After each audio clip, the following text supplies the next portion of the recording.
Hello guys, कैसे हो? देखो, हम लोगों ने प्रीवियस क्लास जो थी उसमें किडनी की स्ट्रक्चर के बारे में बात करी थी। हम लोग बढ़ रहे हैं ह्यूमन एक्सक्रीटरी सिस्टम। तो ह्यूमन एक्सक्रीटरी सिस्टम जो था उसको 4 पार्ट्स में डिवाइड करा था। पहला पार्ट हम लोगों ने किडनी को कंप्लीट कर लिया।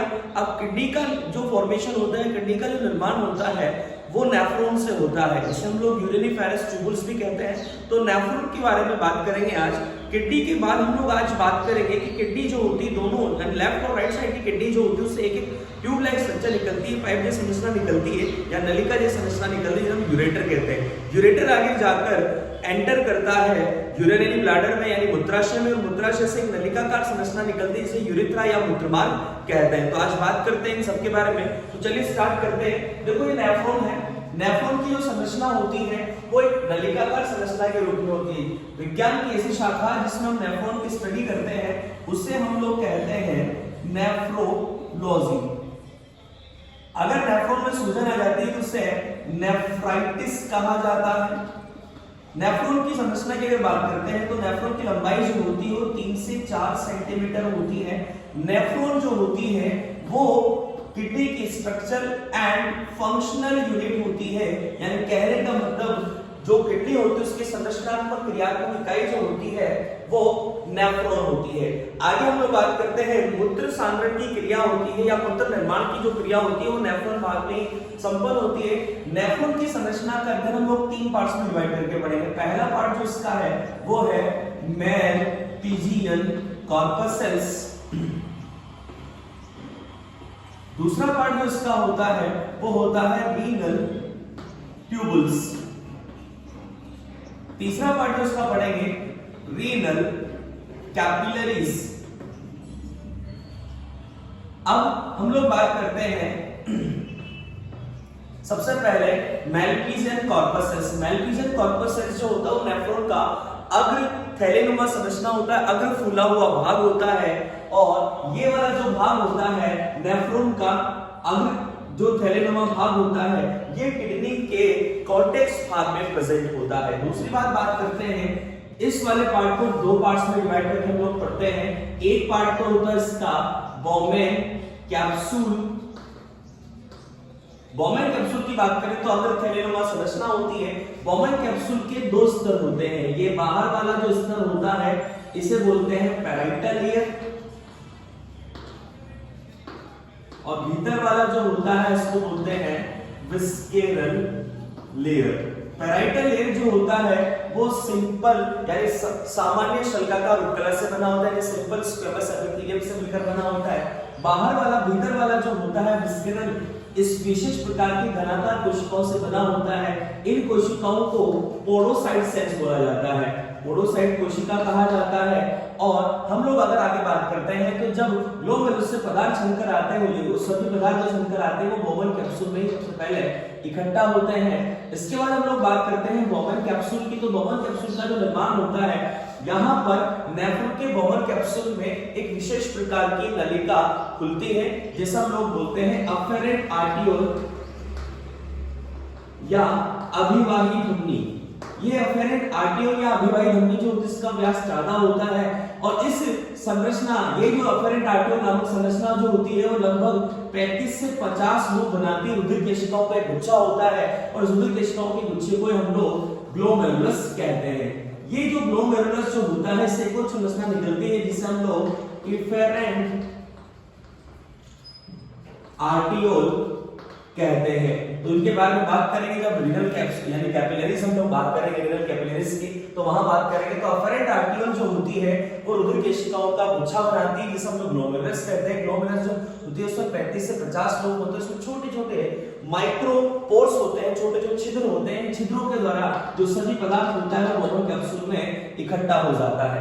इसके बाद इसी से एक छोटी सी नलिकाकार संरचना निकलती है जिसे इफेरेंट आर्टियोल कहते हैं, और ये इफेरेंट आर्टियोल जो जिसका व्यास अफेरेंट आर्टियोल से कम होता है, जिसका व्यास ज्यादा होता है उसका व्यास कम होता है। आगे हम लोग बात करते हैं ग्लोमेरुलस के बाद ग्लोमेरुलस के बारे में एक चीज और है। ग्लोमेरुलस वाला जो भाग होता है तो मूत्र सांद्रण की जब क्रिया पढ़े तो मूत्र सांद्रण की क्रिया 3 चरणों में कंप्लीट होती है। सबसे पहले तो मूत्र का निर्माण जो होता है उसके निर्माण के लिए सबसे पहला स्टेप जो होता है वो होता है अल्ट्रा फिल्ट्रेशन यानी परामीसेंजन पदार्थों का छनना, तो ग्लोमेरुलस पदार्थों का छनकर ग्लोमेरुलस में आना वो अल्ट्राफिल्ट्रेशन कहलाता है, जिसके गणितीय व्याख्या लुडविग नामक वैज्ञानिक ने करी। एक विशेष प्रकार के दाब उत्पन्न होते हैं जिसके द्वारा पदार्थ को छनकर सभी पदार्थ को बोवन कैप्सूल में आ जाते हैं। इसके बाद हम अगर बात करते हैं अल्ट्राफिल्ट्रेशन के बाद, तो दूसरा स्टेप हमारा आता है रीएब्जॉर्प्शन। रीएब्जॉर्प्शन में क्या होता है कि कुछ उत्सर्जित पदार्थ जो होते हैं वो उत्सर्जित पदार्थों के साथ कुछ लाभदायक पदार्थ भी आ जाते हैं जिन्हें वापस अवशोषित किया जाता है। और लास्ट हम लोग सीक्रेशन के बारे में बात करेंगे, यानी कुछ पदार्थ जो होते हैं वो अफेरेंट आर्टरियोल से सीधे ही अफेरेंट आर्टरियोल में चले जाते हैं, इन पदार्थों को वापस नेफ्रॉन में डाला जाता है। तो उसके बारे में डिटेल से बात करेंगे। हम लोग कल संरचना के बारे में बात करते हैं। अब हमारा मेल्टियन कार्कसेस के दोनों भाग कंप्लीट हो गए, पहला भाग बोवन कैप्सूल और दूसरा भाग ग्लोमेरुलस। अब दूसरे भाग की बात करते हैं रीनल ट्यूबल्स की। तो रीनल ट्यूबल्स में पहला भाग हमारे पास आ जाता है पीसीटी, जिसे प्रॉक्सिमल कन्वोल्यूटेड ट्यूब कहते हैं। इसकी भित्ति जो होती है वो घनाकार उपकला कोशिका की बनी होती है, और इस घनाकार यानी उपकला कोशिका जो होती है क्यूबोइडल एपिथेलियम से बनी हुई कोशिका, उसमें छोटे-छोटे माइक्रोविली नामक संरचना पाई जाती है जो जल के अवशोषण और ग्लूकोज के अवशोषण का सर्वाधिक स्थान होता है। यहाँ पर ग्लूकोज का और जल का सर्वाधिक अवशोषण किया जाता है, यानी यहाँ पर ये माइक्रोविली एक प्रकार से ब्रश बॉर्डर बनाते हैं जिससे अवशोषण का क्षेत्रफल बढ़ जाता है। पीसीटी वाला जो भाग होता है, इस पीसीटी वाला भाग जो होता है लंबा नलिकाकार भाग होता है, बोवन कैप्सूल के ठीक नीचे स्थित होता है, और ये पीसीटी वाला भाग जो होता है वो मेडुला भाग में प्रेजेंट होता है। इसके बाद हमारा अगला भाग आता है यू आकार की नलिका के रूप में हैनले का लूप, इसे हम लोग हैनलेस लूप कहते हैं। ये यू आकार की नलिका के रूप में होता है। मरुस्थलीय जंतुओं में सबसे ज्यादा विकसित होता है, क्योंकि मरुस्थलीय जंतुओं में जल की कमी होती है, तो जल की कमी को दूर करने के लिए वहां के जो जंतु होते हैं उन जंतुओं में हैनले का लूप काफी ज्यादा विकसित होता है ताकि जल की हानि मूत्र के साथ कम हो। तो ये जो हैनले का लूप जो होता है इसकी दो भुजाएं होती है। पहली भुजा जो होती है उसे हम लोग बोलते हैं डिसेंडिंग आर्म या फिर अवरोही भुजा, और एक होती है असेंडिंग आर्म यानी आरोही भुजा। डिसेंडिंग आर्म का ऊपरी भाग चौड़ा होता है, मोटा होता है, थिक होता है, जो घनाकार यानी सिंपल घनाकार यानी क्यूबोइडल एपिथेलियम जो होता है उससे मिलकर बना होता है, और ये पतला जो भाग होता है वो सरल शल्काकार उपकला का बना होता है। ये तो घनाकार उपकला का बना होता है, ये शल्काकार उपकला का बना होता है। इसी प्रकार असेंडिंग आर्म का जो पतला वाला भाग होता है, निचला भाग जो होता है, लोअर पार्ट जो होता है वो सरल शल्काकार उपकला का बना होता है, जो थिक पार्ट जो होता है वो घनाकार उपकला कोशिका का बना होता है। तो यही हैनले का लूप जो होता है वो मूत्र के सांद्रण में महत्वपूर्ण भूमिका निभाता है, क्योंकि एक प्रकार का जलधारा नियंत्रण सिस्टम या प्रतिधारा गुणक तंत्र के रूप में कार्य करता है, यानी काउंटर करंट सिस्टम के रूप में कार्य करता है। पढ़ेंगे इसके बारे में भी आगे, जब मैकेनिज्म पढ़ेंगे हम लोग ये सारी, तो काउंटर करंट सिस्टम या प्रतिधारा गुणक तंत्र के रूप में कार्य करने वाले नेफ्रॉन का जो भाग होता है वो हैनले का लूप होता है। इसी प्रकार हम जब आगे बात करते हैं तो हैनले का लूप जो होता है वो आगे जाकर डीसीटी नामक संरचना में खुलता है। ये डीसीटी जो संरचना जो होती है ये विशेष प्रकार की संरचना होती है दूरस्थ नलिका या इसे डिस्टल कन्वोल्यूटेड ट्यूब कहते हैं। इसी प्रकार ये होती है प्रॉक्सिमल कन्वोल्यूटेड ट्यूब। आगे बात करते हैं डीसीटी जो संरचना जो होती है, इसकी जो भित्ति होती है घनाकार उपकला की बनी होती है, लेकिन इसमें कोई भी माइक्रोविली या सूक्ष्माणु नहीं पाए जाते, लेकिन फिर भी इस भाग में जल का अवशोषण होता है। तो जल का अवशोषण के लिए पीयूष ग्रंथि जो होती है उससे हार्मोन सीक्रेट होता है, ADH hormone, anti diuretic hormone, और ये एंटी डाययूरेटिक हार्मोन के प्रभाव से डीसीटी में जल का अवशोषण होता है। यहाँ पर एक विशेष प्रकार की सेल्स भी पाई जाती हैं, और ये सेल्स जो होती हैं जिसे हम लोग बोलते हैं मैक्यूला डेंसा सेल, और ये मैक्यूला डेंसा सेल से विशेष प्रकार का हार्मोन स्रावित होता है, इरिथ्रोपोइटिन हार्मोन, और ये इरिथ्रोपोइटिन हार्मोन जो होता है वो आरबीसी के निर्माण को प्रेरित करता है। इसी के साथ डीसीटी वाला भाग और ये जो हमारा बोवन कैप्सूल होता है, यहाँ इन दोनों के बीच में भी एक विशेष प्रकार की सेल होती है जिसे हम लोग बोलते हैं जस्ट्रा मेड्यूलरी या जस्ट्रा ग्लोमेरुलर, जस्ट्रा ग्लोमेरुलस सेल। और ये जस्ट्रा ग्लोमेरुलस सेल जो होती है वो विशेष प्रकार के रेनिन हार्मोन का सीक्रेशन करती है। हम लोग जब पाचन तंत्र पढ़ते हैं तो पाचन तंत्र में रेनिन एंजाइम होता है, तो रेनिन एंजाइम जो होता है उसमें डबल एन आता है, इसमें सिंगल एन आता है, तो रेनिन हार्मोन है और रेनिन एक एंजाइम भी है। तो रेनिन एंजाइम जो होता है वो तो पाया जाता है आमाशय वाला जो भाग होता है, उस आमाशय वाले भाग में जो आमाशय रस होता है, जठर रस जो होता है, जठर रस में पाए जाने वाला एंजाइम होता है। और यहाँ पर रेनिन हार्मोन की बात करें तो रेनिन हार्मोन एक विशेष प्रकार का रास सिस्टम जो होता है वो प्रोवाइड करवाता है रेनिन एंजियोटेंसिन एल्डोस्टेरोन सिस्टम। और ये रेनिन एंजियोटेंसिन एल्डोस्टेरोन सिस्टम में होता क्या है कि जो लिवर होता है, इस लिवर में एक विशेष प्रकार का पदार्थ होता है जिसे हम लोग बोलते हैं एंजियोटेंसिन। और ये एंजियोटेंसिन जो होता है उसको रेनिन एंजाइम जो होता है वो एंजियोटेंसिन में यानी एंजियोटेंसिनोजन जो होता है, इस एंजियोटेंसिनोजन को रेनिन हार्मोन जो होता है वो एंजियोटेंसिन फर्स्ट में चेंज कर देता है। उसको प्रोटीएज एंजाइम जो होता है वो एंजियोटेंसिन सेकंड में चेंज कर देता है। और एंजियोटेंसिन सेकंड जो होता है वो क्या करता है, एल्डोस्टेरोन हार्मोन जो होता है, एल्डोस्टेरोन हार्मोन जो हमारे एड्रिनल ग्लैंड जो होता है उससे स्रावित होता है, उस एल्डोस्टेरोन हार्मोन के स्रवण को बढ़ा देता है। इसी के साथ ये बीपी को भी बढ़ाता है, रुधिर वाहिनियों में संकुचन जो होता है उसको भी बढ़ाता है। कहने का मतलब होता है कि लिवर में एंजियोटेंसिन नामक पदार्थ होता है जिसको रेनिन हार्मोन जो होता है एंजियोटेंसिन फर्स्ट में चेंज कर देता है। ये एंजियोटेंसिन फर्स्ट जो होता है वो प्रोटीन एंजाइम की प्रेजेंस में एंजियोटेंसिन सेकंड में चेंज हो जाएगा जो हमारे एड्रिनल ग्लैंड को एल्डोस्टेरोन हार्मोन के स्रावन के लिए प्रेरित करेगा। और ये एल्डोस्टेरोन हार्मोन का काम होता है शरीर में मिनरल्स यानी जो मिनरल्स होते हैं हमारे सोडियम पोटेशियम के जो लवण होते हैं उनकी मात्रा का नियमन करना। जब हम एंडोक्राइनोलॉजी पढ़ेंगे तो वहां बात करेंगे। उसके अलावा बीपी को ये बढ़ा देता है एंजियोटेंसिन सेकंड, और बीपी के साथ साथ बढ़ाने के बीपी को बढ़ाने के साथ साथ रुधिर वाहिनियों में संकुचन करता है। तो जब रुधिर वाहिनियों में संकुचन होगा तो बीपी अपने आप बढ़ जाता है।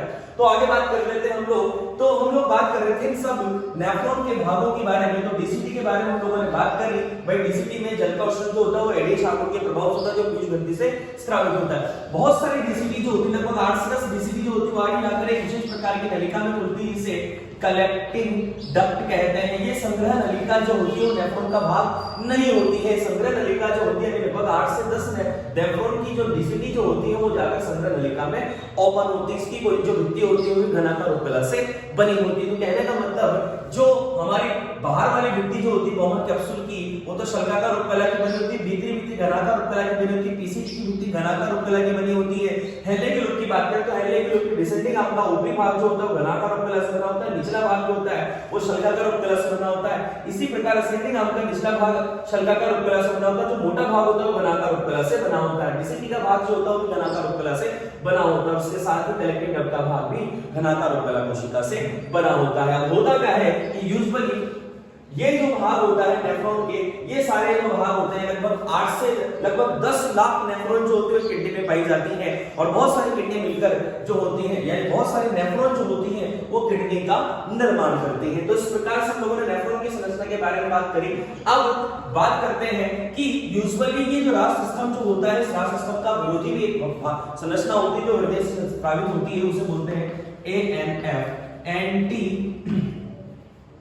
नेट यूरेटिक फैक्टर, जो इस रास सिस्टम का विरोधी होता है। यानी ये क्या करेगा, बीपी को कम कर देगा, रुधिर वाहिनी संकुचन को कम कर देगा, एल्डोस्टेरोन के स्रावन को कम कर देगा जो हृदय वाले भाग से स्रावित होता है। अब हम लोग बात करते हैं आगे कि हम लोगों ने नेफ्रॉन की संरचना जो होती है उसके बारे में बात करी। दूसरी बात हम लोग बात करते हैं नेफ्रॉन दो टाइप की होती है। एक तो होती है कोर्टिकल नेफ्रॉन और एक होती है juxta medullary nephron. Cortical nephron cortex भाग में पाई जाएगी। लगभग 85% कॉर्टिकल जो किडनी में जो प्रेजेंट होती है नेफ्रॉन वो कॉर्टिकल नेफ्रॉन होती है और 15% जो होती है जस्टा मेडुलर नेफ्रॉन होती है। तो कॉर्टेक्स भाग में प्रेजेंट होती है, मेडुला भाग में प्रेजेंट होती है। इसका हेनले का लूप छोटा होता है, इसका हेनले का लूप जो होता है वो बड़ा होता है। इसमें वासा रेक्टा नामक संरचना जो होती है वो नहीं पाई जाती है, वासा रेक्टा नामक संरचना पाई जाती है जो हम लोगों ने बात करी थी। वासा रेक्टा का निर्माण कैसे होता है, यही इंफ्रारेड आर्टरी और लंबी नलिकाकार संरचना में चेंज हो जाती है और दो प्रकार के नेट का निर्माण करती है। और दो प्रकार के नेट जो होते हैं, एक तो पेरिट्यूबुलर नेटवर्क होता है और एक वासा रेक्टा होता है। और ये वासा रेक्टा जो होता है वो हेनले के लूप जो होता है उसको घेरे लेता है। इसलिए ये वाला जो संरचना होती है वासा रेक्टा वो केवल जस्टा मेडुलर नेफ्रॉन में पाई जाती है, क्योंकि मेडुला भाग में कौन सा भाग प्रेजेंट होता है, हेनले का लूप। उसके अलावा बोमेन कैप्सूल जो होता है, पीसीटी, डीसीटी जो होता है, ये तीनों संरचनाएं कॉर्टेक्स भाग में प्रेजेंट होती है किडनी के, और हेनले का लूप जो होता है वो मेडुला भाग में प्रेजेंट होता है। आगे हम लोग बात करते हैं लंबी नलिकाकार संरचना जिसकी लंबाई 35 से 45 सेंटीमीटर होती है, उसे युवाकार की नलिका जो होती है, या यूं कह सकते हैं कि प्रत्येक किडनी से एक विशेष प्रकार की नलिका निकलती है जिसे हम लोग यूरेटर कहते हैं। किडनी के बाद दूसरा भाग जो हमारे पास आता है यूरेटर आता है। यूरेटर का ऊपरी कीटनुमा भाग जो होता है उसे हम लोग रीनल पेल्विस कहते हैं। रीनल पेल्विस जो होता है इससे विशेष प्रकार की संरचनाएं निकलती हैं। एक तो निकलती है माइनर कैलिक्स और एक निकलता है मेजर कैलिक्स। मेजर कैलिक्स और माइनर कैलिक्स आगे जाकर ये स्केलेटन बनाते हैं किडनी का। तो किडनी का स्केलेटन कौन सी संरचना बनाती है? माइनर कैलिक्स और मेजर कैलिक्स बनाती है। तो जो रुधिर का परिवहन जो होता है, रुधिर का निर्माण जो होता है, यानी यूं कह सकते हैं कि रुधिर जो होता है, रुधिर में उपस्थित जो यूरिया जो होता है उसको शरीर से बाहर निकालना जब होता है तो क्या होता है कि अपेरेंट आर्टियोल जो होती है उससे यूरिया रुधिर जो होता है ग्लोमेरुलस में आता है। ग्लोमेरुलस से चलते हुए वोमन कप में जाता है। ये सभी पदार्थ जो होते हैं वो पीसीटी हेलने के रूप से होते हैं, डीसीटी में चले जाएंगे और डीसीटी में जाकर कलेक्टिंग डक्ट में चले जाएंगे। कलेक्टिंग डक्ट जो होती है, इस कलेक्टिंग डक्ट से ये जो पदार्थ होते हैं इन्हें हम लोग, यानी ये जो पदार्थ होते हैं कलेक्टिंग डक्ट, इस कलेक्टिंग डक्ट से विशेष प्रकार की नलिका जुड़ी होती है, इसे वेल्ली की डक्ट कहा जाता है, डक्ट ऑफ वेल्ली। और डक्ट ऑफ वेल्ली जो होती है वो यूजुअली ओपन होती है। पिरामिड का अग्र कीटनुमा भाग होता है जिसे बोलते हैं रीनल पेपिला। किडनी की जो संरचना जब हम लोग पढ़ी थी तो जो कोर्टेक्स के उभार जो होते हैं, यानी जो कोर्टेक्स के उभार होते हैं वेल्ली की डक्ट कहा जाता है, वेल्ली यानी स्तंभ, वेल्ली के स्तंभ कहा जाता है। इसी प्रकार मेडुला के उभार जब किडनी में पाई जाती है, यानी कोर्टेक्स में पाई जाती है, तो पिरामिड का पिरामिड का अग्र कीटनुमा भाग जो होता है वो रीनल पेपिला कहलाता है। और यही रीनल पेपिला जो होता है ये आगे जाकर मूत्रवाहिनी के मेजर कैलिक्स और माइनर कैलिक्स में खुलता है। यही मेजर कैलिक्स और माइनर कैलिक्स जो होता है आगे जाकर वेल्ली की डक्ट बनाते हैं और वेल्ली की डक्ट जो होती है वो आगे जाकर मूत्रवाहिनी में, यानी मूत्रवाहिनी से मूत्राशय में खुलती है। उसके बाद अगला भाग हमारा आता है वो आता है यूरेटर के बाद अगला भाग जो आता है वो मूत्राशय आता है। मूत्राशय का बाह्यतम जो स्तर होता है, यानी ये वाला जो बाह्यतम लेग जो होती है उसे बोलते हैं ट्रांजिशनल मसल्स। और अंदर की तरफ, भीतर की तरफ एक और स्तर होता है जिसे बोलते हैं डेट्रूजर मसल। सॉरी, बाहर वाली जो मसल्स होती है उसे डेट्रूजर मसल कहा जाता है, डेट्रूजर मसल, और भीतर वाले को ट्रांजिशनल मसल कहा जाता है। डेट्रूजर और ट्रांजिशनल मसल की वजह से ही इस मूत्राशय में संकुचन शीतलन होता है।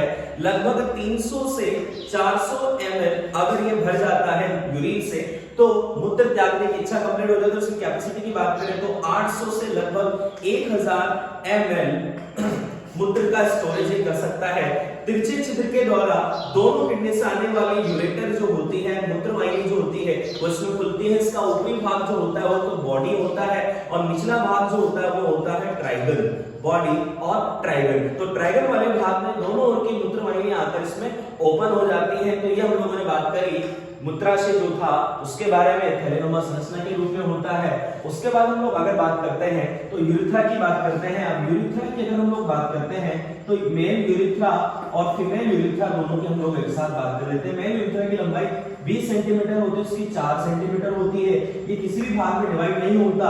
और फीमेल जो होता है, फीमेल में केवल एक ही छिद्र होता है, मूत्र छिद्र। लेकिन नर की बात करें तो नर का जो जनन छिद्र होता है उसे मूत्र जनन छिद्र कहा जाता है, यानी एक ही छिद्र के द्वारा मूत्र का भी निष्कासन होगा और जनन द्रव्य यानी सीरम या सीमन जो होता है, शुक्राणु जो होता है, यानी वीर्य जो होता है, उस वीर्य का भी निष्कासन एक ही छिद्र के द्वारा किया जाता है। इसको 3 पार्ट्स में डिवाइड किए गए करके पढ़ते हैं। सबसे पहला जो भाग आता है वो आता है प्रोस्थेटिक पार्ट, दूसरा भाग आता है मेम्ब्रेनल पार्ट, या यूं कह सकते हैं कि मिडिल पार्ट जिसे कहते हैं मिडिल पार्ट या मेम्ब्रेनस पार्ट। और तीसरा पार्ट जो हमारे पास आता है वो आता है पेनिक या पेनिस पार्ट। प्रोस्टेटिक पार्ट के नाम से पता लग रहा है अपर पार्ट होता है, उसमें प्रोस्टेट ग्रंथियां प्रेजेंट होती है। मेम्ब्रेनस पार्ट या मिडिल पार्ट जो होता है उसमें मध्य भाग होता है। उस मध्य भाग में विशेष प्रकार की, यानी ये जो मध्य भाग जो होता है उसमें विशेष प्रकार की काउपर ग्लैंड प्रेजेंट होती है जो विभिन्न के जंतुओं को आकर्षित करने का कार्य करती है। पेनिस पार्ट या पेनिल पार्ट जो होता है उसमें शीर्ष भाग प्रेजेंट होता है, उसमें एक छिद्र होता है जिसे मूत्र जनन छिद्र कहा जाता है, जिसके द्वारा मूत्र और जनन द्रव्य यानी वीर्य का भी निष्कासन किया जाता है। मानव जनन तंत्र जो होता है उसमें 4 सेंटीमीटर फीमेल पोर होता है, 4 सेंटीमीटर का, और ये फीमेल पोर जो होता है उसके द्वारा केवल मूत्र का ही निष्कासन किया जाता है, 3 पार्ट्स में डिवाइड नहीं होता। तो इस प्रकार हम लोगों ने मानव उत्सर्जन तंत्र जो था उस मानव उत्सर्जन तंत्र को किडनी से स्टार्ट किया। किडनी जो होती है उसके 2 भाग होते हैं, कॉर्टेक्स और मेडुला, और इस किडनी जो होती है उसका निर्माण जो होता है लगभग 10 लाख नेफ्रॉन से होता है। रैबिट में बात करें तो 2 लाख नेफ्रॉन से होता है, प्रत्येक किडनी का निर्माण लगभग 10 लाख नेफ्रॉन से होता है। तो नेफ्रॉन को संरचनात्मक क्रियात्मक किडनी की कहा जाता है। इस नेफ्रॉन की संरचना के बारे में लोगों ने बात करी। नेफ्रॉन की संरचना को 3 पार्ट्स में डिवाइड करा, मैक्सिलन कॉर्पसल्स, रीनल ट्यूबल्स और रीनल कैप्सूल्स में डिवाइड। रीनल कॉर्पसल्स जो होती है यानी कह सकते हैं कि रीनल कैपिलरीज जो होती है इसके बारे में हम लोगों ने बात करी। अब रीनल कैपिलरीज जो होती है अगर उसके बारे में हम लोग बात करते हैं तो सबसे पहले क्या होता है कि जो रीनल आर्टरी जो हम लोगों ने एंटर करवाई थी किडनी में, तो रीनल आर्टरी किडनी में जब एंटर करती है तो रीनल आर्टरी जैसे किडनी में एंटर करती है तो वो रीनल आर्टियोल्स में चेंज हो जाती है, और रीनल आर्टियोल्स में चेंज होने के बाद वो बोमन कैप्सूल में प्रवेश करके ग्लोमेरुलस का फॉर्मेशन करती है अफेरेंट आर्टियोल के थ्रू, यानी अफेरेंट आर्टियोल का निर्माण करती है। यानी अफेरेंट आर्टियोल से आगे जाकर वो ग्लोमेरुलस का फॉर्मेशन होता है। ये ग्लोमेरुलस का फॉर्मेशन होने के पश्चात ग्लोमेरुलस जो होता है उससे विशेष प्रकार की एक संरचना निकलती है जिसे हम लोग कहते हैं एफेरेंट आर्टियोल। और ये एफेरेंट आर्टियोल जो होता है वो 2 प्रकार के नेटवर्क बनाता है। एक नेटवर्क तो बनाता है पेरिट्यूबुलर नेटवर्क और एक बनाता है वासा रेक्टा। पेरिट्यूबुलर नेटवर्क जो होता है वो तो पीसीटी, डीसीटी और कलेक्टिंग ट्यूब जो होती है उसमें पाया जाता है, जबकि वासा रेक्टा केवल हेनले का लूप जो होता है उस हेनले के लूप पर पाया जाता है। यानी ये नेटवर्क जो होता है वो केवल हेनले के लूप पर पाया जाता है, वासा रेक्टा। ये जो संरचनाएं होती हैं, अब ये दोनों जो संरचनाएं होती हैं ये वापस जुड़ जाती हैं और आगे जाकर बनाती हैं एफेरेंट यानी कहने का मतलब है रीनल वेंट्रियोल्स, और रीनल वेंट्रियोल आगे जाकर रीनल वेन में आकर खुलते हैं और रीनल वेन से किडनी से बाहर निकल जाती है। कहने का मतलब अगर हम लोग चार्ट की बात करें तो सबसे पहले होता क्या है कि जैसे देखो ये आपकी रीनल आर्टरी, रीनल आर्टरी ने आगे जाकर बनाया रीनल आर्टियोल्स, और ये रीनल आर्टियोल जो थी ये आगे जाकर रीनल या फिर यूं कह सकते हैं अफेरेंट आर्टियोल में चेंज हो जाती है, यानी यूं कह सकते हैं कि अफेरेंट आर्टियोल का फॉर्मेशन करती है। अब अफेरेंट आर्टियोल जो होता है वो किडनी में एंटर करता है और किडनी में एंटर करके ग्लोमेरुलस का फॉर्मेशन करता है। उसके बाद ग्लोमेरुलस जो होता है उससे 2 प्रकार के नेटवर्क का फॉर्मेशन होता है, पेरिट्यूबुलर नेटवर्क और वासा रेक्टा जो नेटवर्क होता है। ये तो पीसीटी डीसीटी वाला जो पार्ट होता है, कनेक्टिंग ट्यूब वाला पार्ट होता है उसमें पाया जाता है, ये वाला पार्ट जो होता है वो केवल हेनले के लूप में पाया। ये दोनों मिलकर रीनल वेन्यूल्स बनाते हैं और रीनल वेन्यूल्स आगे जाकर रीनल वेन में खुलता है, रीनल वेन इससे आउट हो जाती है किडनी से। तो इस प्रकार से ये जो कैपिलरीज जो होती है रीनल कैपिलरीज, ये विशेष प्रकार के पदार्थों का संवहन करती है रुधिर के द्वारा। तो रुधिर के में उपस्थित यूरिया को इस प्रकार से छाना जाता है, वहां तक किडनी में प्रवेश कराया जाता है। अब हम लोग इसके मैकेनिज्म की बात करेंगे तो मैकेनिज्म के बारे में हम लोग अगली क्लास में बात करेंगे। आज के लिए इतना ही। Thank you so much.